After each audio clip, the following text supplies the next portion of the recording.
Welcome back to another edition here at the All Access Football YouTube channel. Welcome to New and Blue, a brand new show for your New York Football Giants. We're going to be with you here throughout the season, taking a look at the new New York Giants, whether it be a rookie or a free agent or a newcomer. In season, we're going to keep tabs. We're going to have rookie watches. We're going to talk about what it all means. And hey, just a reminder, we got a lot of good shows here on the All Access Football.com network. We've got the All Access Football Daily Show starting September 1st, coming at you live 7 days a week at 10 a.m. Eastern. We've also got Scouting the League podcast. We've got the QB Huddle. And also our guy Big Law is going to be bringing a wagering show to you. So whether you're an NFL fan, a Big Blue G-Man fan, gambling fan, we're going to have content for days over at allaccessfootball.com. So make sure you go over and check us out. And New and Blue will be a new feature over at allaccessfootball.com. We'll have its own section dedicated in the menu bar. And the creator of New and Blue is Dan Orlando. He is a old NFL Draft Bible familiar, but we welcome him back to the familiar because the familiar never dies. Welcome in, Dan. How are we doing today?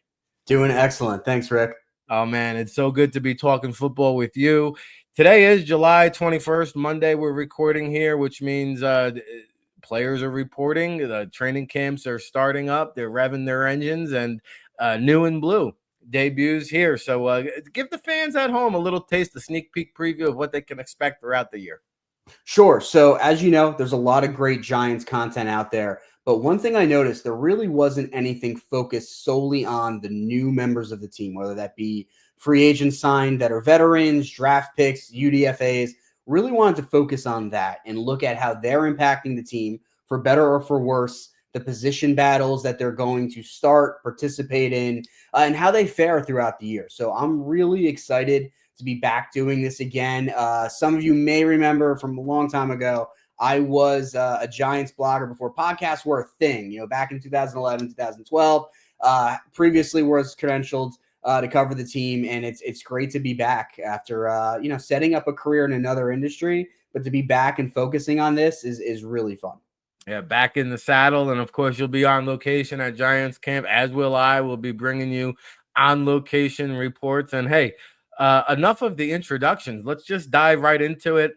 I know you've put together a nice list of 10 newcomers, and there's a lot of them here on this Big Blue Giants team. 10 newcomers who are going to have an impact here in some way, shape, or form in this upcoming 2025 season. So let's set it off with some offensive players. Dan, where do you want to start off? Absolutely. I think we have to start with not Daniel Jones. A lot of Giants fans are going to be excited for that sentence to be said over and over the next couple of weeks. Russell Wilson. There's a lot to be said about are his best years behind him. And yes, they most likely are. I don't think any realistic Giants fans are expecting him to come in here and show what he was during his peak years in Seattle. But I do think that, when you're looking at where the bar was, unfortunately, not to, denigrate anyone, but really horrible quarterback play last year, what he's going to come in, and if he can just be adequate, and if he can get that deep ball back into the Giants offense, if he can be showing that defenses don't have to play, 15 yards maximum off the line of scrimmage on any down in any distance, that's going to open things up for players like Malik Neighbors. It's going to open up the running game. It's going to make it easier for every player on offense to do their job. So I'm not expecting him to look like a hero. But if he can be an adequate quarterback, that is going to look drastically different for the Giants offense this year. Yeah, well, he's a professional. I can give him that, and he's not going to embarrass you. Are his best days behind him? It kind of looked like that, but Carl Banks made an interesting comment the other day and said, "Hey, if Russell Wilson has success and can make the Giants a contender, well, maybe that solidifies his case for Canton, because I do think he's a borderline Hall of Fame player at this stage of his career." I agree. I think he's number one. I think he's a fantastic player. I think his story is something that anybody looking at the NFL draft that wants to find hope in a quarterback, no less, taken in the middle to late rounds. If you want to see someone that's going to give you some hope for a quarterback that maybe you're taking a shot on, it's Russell Wilson. This guy was a third round pick. A guy that, Matt Flynn had just gotten, when he was a rookie, Matt Flynn had gotten this big contract to go and be the guy in Seattle, and he unseated him. So this is a guy that I do think is destined for Canton.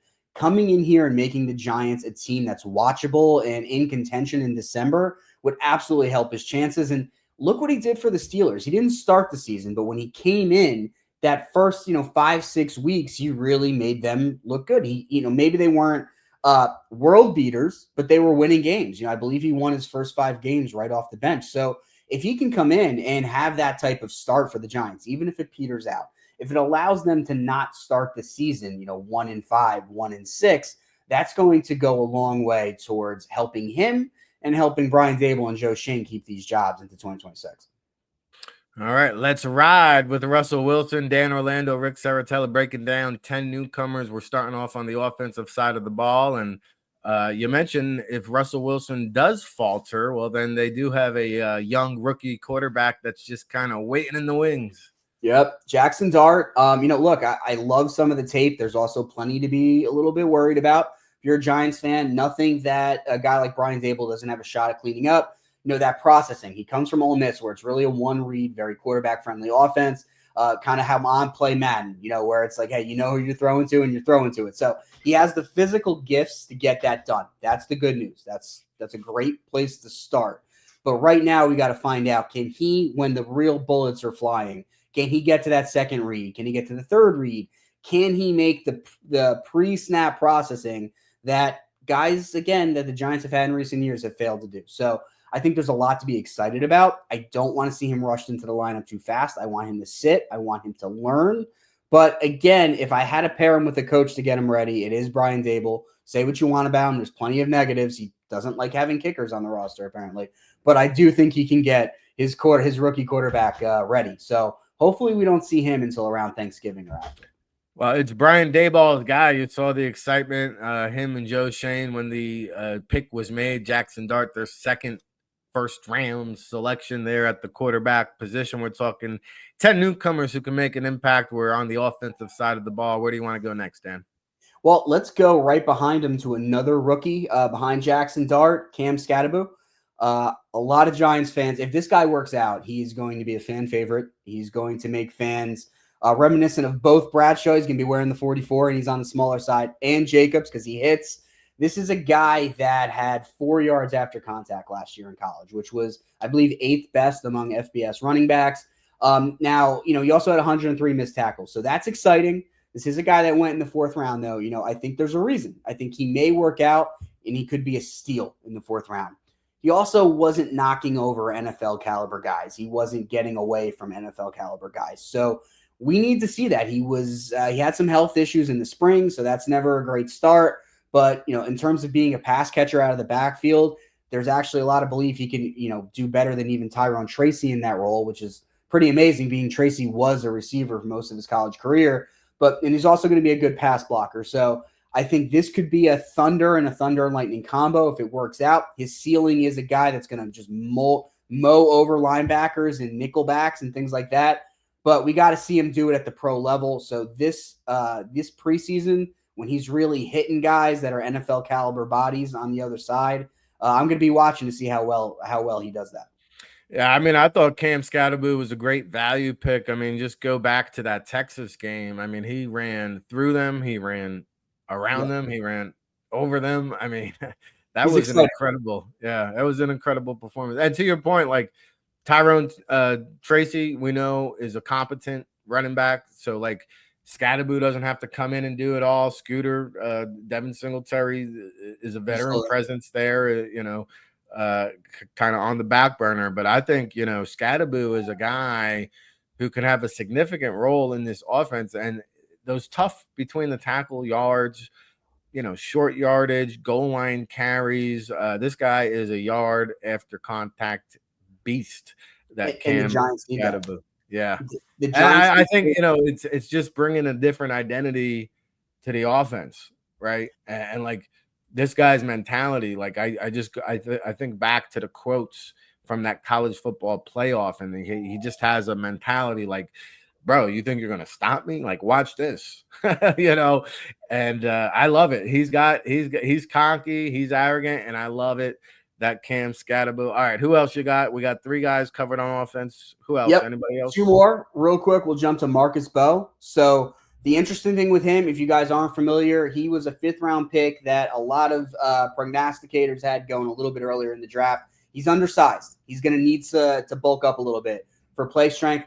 He's an offensive lineman, and I mean that literally. We don't know where he's going to play yet. I mean, maybe the brass does, but the general public and the media does not know. They've been trying him out at tackle in the spring practices. He might be undersized. I think there's some hope he could be, like what Tom is. He just signed the extension today, I believe it was, with the Packers. There's hope for that. But in reality, this might be a guy that's on the interior. He may even be the center of the future if John Michael Schmitz doesn't work out, which, quick plug for New and Blue, looking how these new guys impact the roster is going to be something we focus on throughout the year. Is John Michael Schmitz impacted by Bowe just excelling as a center? So this is a guy that if you're optimistic about the Giants, you see him being a solution to maybe one of 4 to 5 different pieces on the line. You just don't know where yet. So preseason is going to be really interesting for him. I'd be shocked if Marcus Bowe is not a starting guard for the New York Football Giants this year. And I got to tell you, man, It's coming. I fell in love. I mean, we were down in Mobile, and I just loved it because you know those guys that just get under your skin, right? Yeah.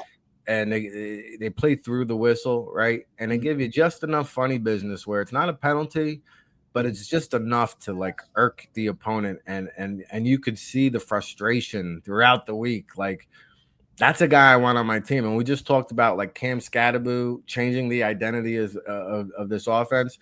You won't be able to keep Marcus Bowe on the bench because that's the kind of style, that's the toughness, the grit, just the whole tenacity that he brings. And that's what the Giants want to get back to. And this guy, I mean, I don't know where he went in the draft. What a steal. This guy was a phenomenal talent. I couldn't agree more. And if you've been a Giants fan for a long time, David Deal, played 4 out of 5 positions, and he was a guy who had the attitude, right? A tone setter in the locker room and on the field, a bit bigger, different body type. But, if maybe that's the role Bowe has, maybe if he does have a long career here, he plays 3 different positions well. We're going to see, but I agree with you. I'm excited to see what he brings to this team. Yeah, it'll be exciting to see if he can play a little bit of center, make things interesting. All right, who else you got on offense, Dan? So lastly, Thomas Fidone, and this is a guy, he's a 7th round pick. Now, why he's interesting to me, there's a lot of talk in terms of Daniel Bellinger and what's going to happen with him. If you've been a Giants fan for a while, Bellinger, he got picked in 2022. He was a 4th or 5th round pick. I'm forgetting off the top of my head. The point is they did not have a tight end really on the roster that was a real NFL player when they drafted him. He ended up being the starter out of necessity. He played pretty decent. Now, he hasn't developed into this Darius Slayton level starter that they had hoped to get there. But he's a quality player. Now, where does Fidone fit into this? This is a guy that before multiple injuries in college was thought to be at a Brock Bowers level. Not the first guy to, come into college up here and end up maybe not as a future NFL star, but he's that quick, slim Lawrence Cager type guy who Brian Dable desperately wants at tight end. He wants him so bad. Really thought Cager after, 2 or 3 years of trying with the Giants was going to get there last offseason. He got hurt in training camp, never played again for the Giants. Brian Dable really wants a tight end like that, a guy who's really more of a yoked-up receiver. Obviously, we all know the Darren Waller experiment didn't work out, and we'll see what he does in Miami. So this is the type of guy where I could see Bellinger, even though he's the 2nd best overall tight end on the roster, if the Giants don't want to keep 4 or they don't see the point in keeping, Bellinger as a fullback as well, I could see Fidone making the team even if Bellinger's better because he fits what Brian Dable desperately wants at the position. Yeah, Fidone, you say Fidone, I say Fidone, whatever. This guy can make plays. He goes across the middle fearlessly. Yeah. Just an incredible athlete. And yeah, he's definitely like the way they developed Theo Johnson last year, who was also very raw. But you saw by midseason, the end of the season, he really came on in a major way. I think Fidone is going to have an impact, and probably it might take him away a little bit of time to find his way, but by the end of the season he should definitely be in the mix. All right, Dan Orlando, Rick Saratella, you're tuned into the New and Blue, a New York Giants podcast here at the All Access Football Network. go over to allaccessfootball.com. We got NFL team previews. We got NFL draft watch previews. We got NFL draft rankings. We got so much intel and information. We've with the world famous All Access Football Report every Wednesday. We got Canadian Football League rankings, Indoor Football League rankings. I mean, there is no off season. We haven't stopped, but here we are talking Big Blue. Training camp is underway. It's hard to believe we're recording here on a Monday night, July 21st. Anything can happen by the time this hits the airwaves, but we're talking 10 newcomers that are going to make an impact on this Big Blue Wrecking Crew team. We just did 5 offensive players, and you got 5 defensive players for us, Danny Boy. Who are we kicking it off with? Absolutely, and I'm going to start with the one that everyone's the most excited about, Abdul Carter. If the Giants weren't going to get their quarterback one, this is the player a lot of Giants fans wanted. And I did too. I really felt that he was going to be a difference maker for this team. This is a guy that, may be, a defensive rookie of the year candidate, and there's really good reason for it. So the cool things, if you want to be excited about him just reaching his potential, he, just like Micah Parsons, was an inside linebacker at Penn State, got shifted last year, tried out edge rusher, and excelled at it. So if you're a Giants fan worried about how he's going to fit in on the defense this year, with Kayvon, with Brian Burns, how he's going to find, enough reps, we may be seeing him really all over the defense, including at that inside off ball linebacker spot. So should be really interesting to see how he's deployed. Yeah, you got to go back to Steve Spagnuolo with the NASCAR package to have this much ammunition coming at you. Yeah. Quarterbacks are going to be under fire. You mentioned it. Brian Burns, Kayvon Thibodeau, you throw in Sexy Dexter, and, add Abdul Carter to the mix. Unbelievable what the possibilities could be, right? We're all excited for that. First round impact blue chip player for the Big Blue. Who else you got on defense? Paulson Adebo, and it's not just because of him. This is a guy that's going to take a shot at being a bona fide number one in the Giants secondary. Wasn't always that necessarily in his career, but he certainly has the potential for it. He's a guy that excels at turnovers. Again, something the Giants, the defensive backs, have just not excelled at in recent years, especially last year. Barely saw any interceptions. I think there was 5 total on the team, and one of them was by a linebacker. So, if you're looking at a reason to be excited about the secondary, Paulson Adebo is definitely one of them. He's going to allow Deonte Banks to be the number 2 cornerback. And actually, Deonte Banks is going to have to earn that role. And he's going to be fighting with Cordell Flott, who has, maybe taken a little longer to develop than he should. But he really came on last year, and the team's excited about him as an outside cornerback, depth piece. So he's going to be competing with Deonte Banks for the 2 overall spot. The reason I'm pointing that out is that Deonte Banks was just the de facto cornerback 1 last year. And this is a guy that's not even guaranteed the 2nd overall position. So you look at Paulson Adebo, this is a guy that could come in here and really upgrade the Giants secondary. Yeah, upgrade the talent. And, the big thing with Paulson Adebo is just his health. As long as he's healthy, he's a good-looking player. I remember scouting him in person over there in Stanford back in the day. Man, I'm excited for that addition. Who else you got here? We're going to stay in the secondary. We're going to look at Javon Holland, and this is a guy that, I think the Giants were able to get him at a decent deal because he's well known for that first Black Friday game. I think it was a 108-yard interception against the Jets. It was almost a meme, that interception. I think it was Tim Boyle just kind of throwing it up, or Mike White. But this is a guy that didn't have a great contract year, but he's had a lot of success in his career. The Giants needed an impact player at safety to pair with Tyler Nubin, who they also feel is an ascending player that can be a star in this league. Yeah. Honestly, I think the Giants maybe didn't do right by their safety group other than Holland. There's some depth issues, which New and Blue will be covering over time. But Holland is a legit playmaker, and I think Giants fans will be excited to see someone else wearing an 8 jersey. Yeah, it might not have the depth, but to your point, the talent has been upgraded. You add Adebo, you add Holland. Nubin is a young piece there to the equation, as is Deonte Banks. So suddenly the secondary now much stronger, to say the least, from a year ago. Should be. Yeah. Where else? What else are we going to talk about here on the defense? We're going to shift back up to the defensive line. You touched on this before. I mean, this is going to be the first time in a long time the Giants have a position group where people think it could really be one of the best in the NFL. I mean, we're going back a long time. And you know what? When they've had one of the best defensive lines in the NFL, the Giants have been fun to watch.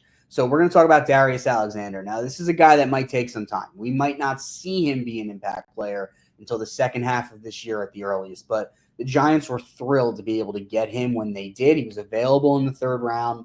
This is a guy that projects his ceiling as a Leonard Williams type player, a player that, look, they did get some decent compensation back in return for him, but turned into Brian Burns, allowed them to go out and get Tyler Nubin. But they've missed Leonard Williams, and Dexter Lawrence has had to just be kind of wasted as arguably the best defensive tackle in the NFL with no help. It's just him, and there's been no one backing him up. So they want Darius Alexander to upgrade the run game over time, to give him something as a pass rusher.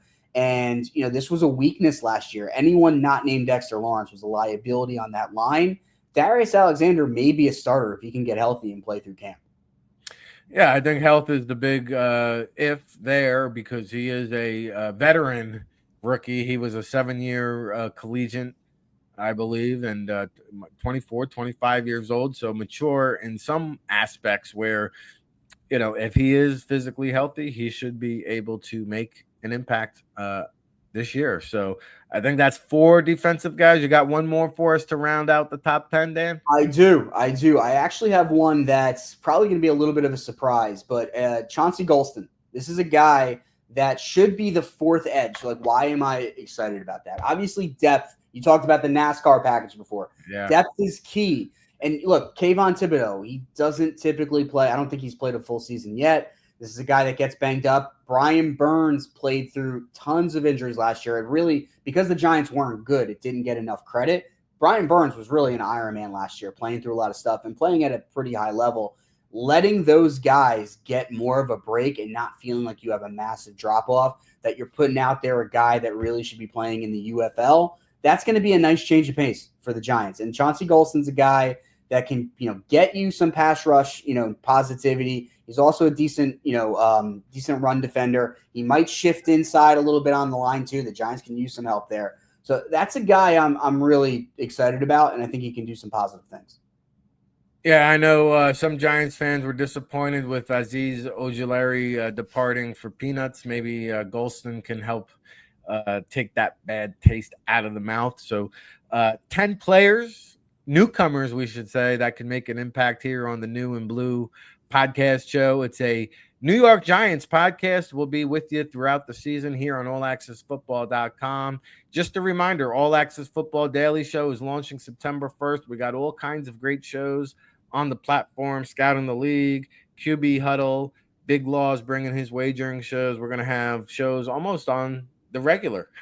That's what we do at allaccessfootball.com. So check us out. We've got the draft watch going. We got rankings. We got NFL team previews. You can find the Big Blue Giants preview. They came in at number 22 on our preseason power rankings poll, by the way. I saw the over-under is set at 5.5, and I think the over is very achievable, by the way, there. I don't disagree. I think week one I'm in. And people think, I think so. I'm in on the over. Double down on the win total from a year ago. Get in on that. So we've got all kinds of great analysis over at allaccessfootball.com.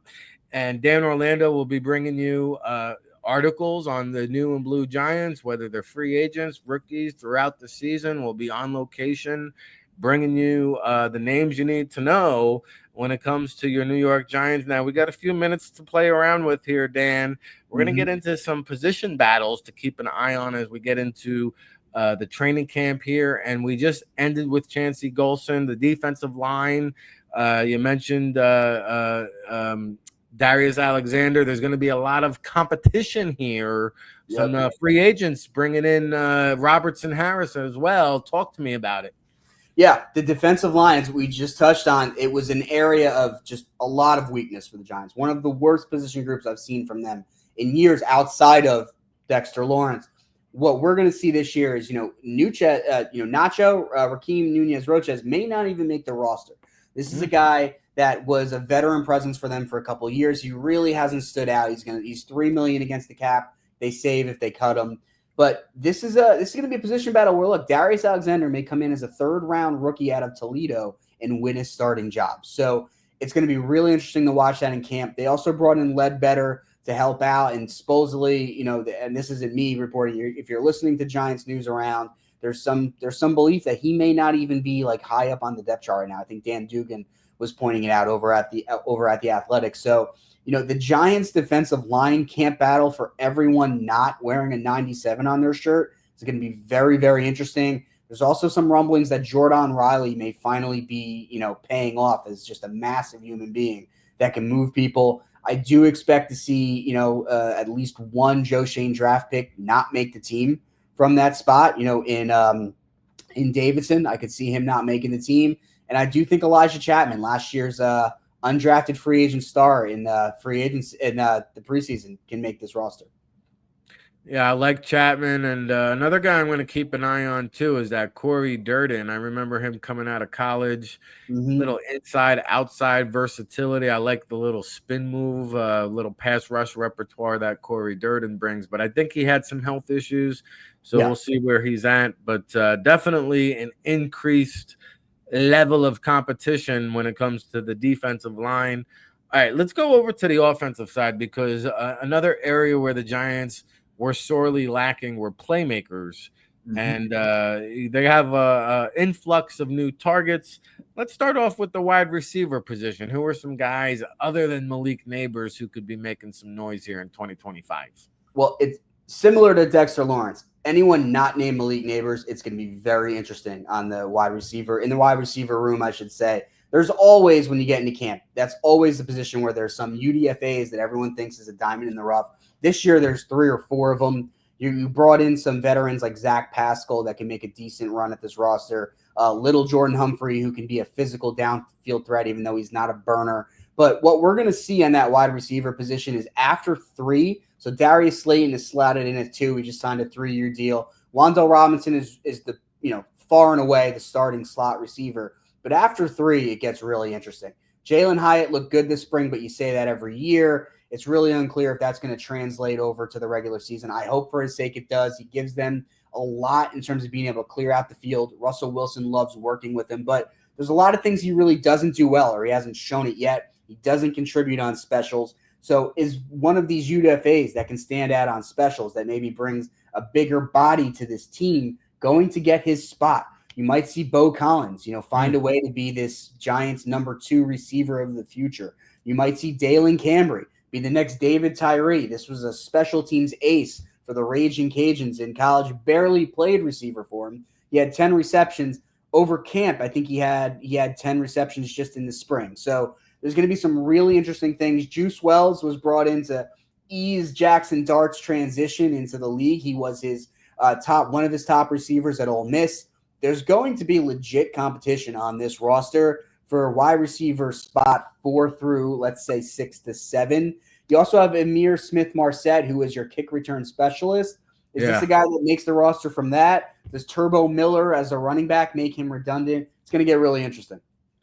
Yeah, and I'll tell you this, Jordan Bly, I had a chance to see down at the Tropical Bowl, the son of Dre Bly, or the nephew of Dre Bly, who you might remember from North Carolina, played with the Rams. This guy was unguardable. I mean, and he's 5'9", 170 pounds, soaking wet. Yeah. But when I tell you, like, nobody could cover this kid. One-on-ones, scrimmage, the game. He must have had a dozen touchdowns throughout the week that I saw him down at the Tropical Bowl. That's going to be a guy hard to cut. And you mentioned Juice Wells. Like, I think he's a pretty good route runner. He is. I like Juice Wells, and I think he has a chance to stick. So, Bo Collins, who you mentioned, was a 4 or 5-star recruit, started at Clemson.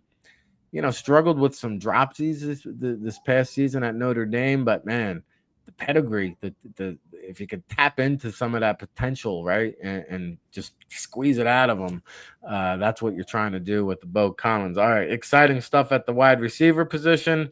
And tight end, we mentioned Thomas Fadone. We talked about Theo Johnson and him coming on strong at the end of last season. The tight end spot in a much better place than a year ago.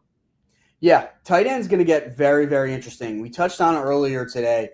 Daniel Bellinger is probably the best overall tight end outside of Theo Johnson reaching his potential.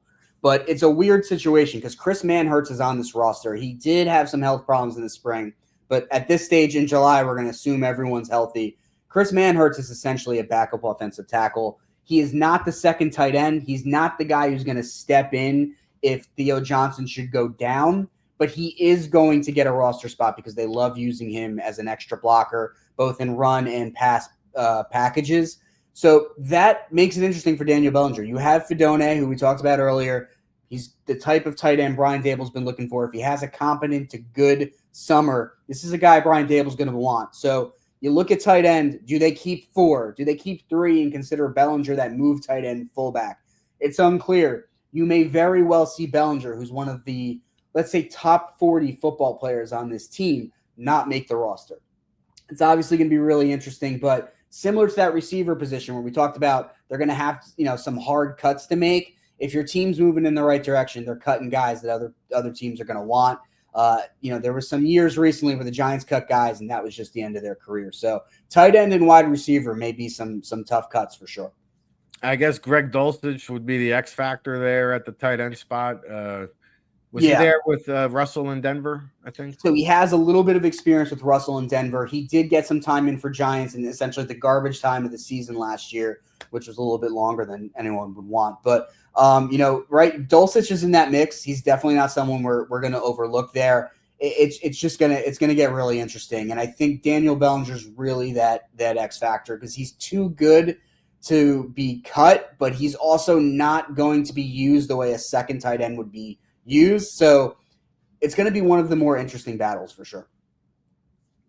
We're buckled up and hunkered down. We're all geared up, ready for Giants training camp. Dan Orlando, Rick Saratella will be on location, bringing you all the big blue newcomers, rookies, free agent signings throughout the course of the season. Dan, I know you have some content coming on the website for those just tuning into the show. Remind everybody at home what's coming up on All Access Football. Yeah. So before, training camp's going to be kicking off, and what you can be checking out is you're going to want to come to New and Blue to understand the entire roster, the new guys, the guys who are maybe veterans that you aren't as familiar with. And as we get through training camp and we're digging into, what's actually going on and who's making waves in what position battles and how that's affecting players you already know on the team, we're going to be covered and focused on that.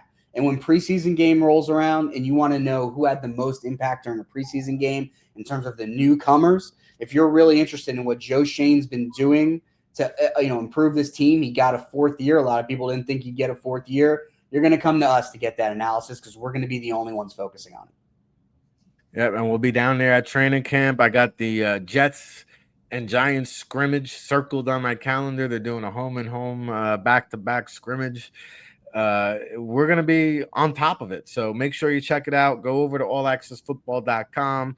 Make sure you're subscribed to the newsletter. We got daily content flowing, draft content, everything, pigskin content. Dan Orlando is going to be on top of it with the New and Blue, covering the Giants. Of course, we got the All Access Football Daily Show launching September 1st. And make sure if you're watching here on YouTube, please tell a friend, like it, share it, subscribe it, and we'll be back at it again very, very soon. For Dan Orlando, Rick Saratella, allaccessfootball.com, this was New and Blue.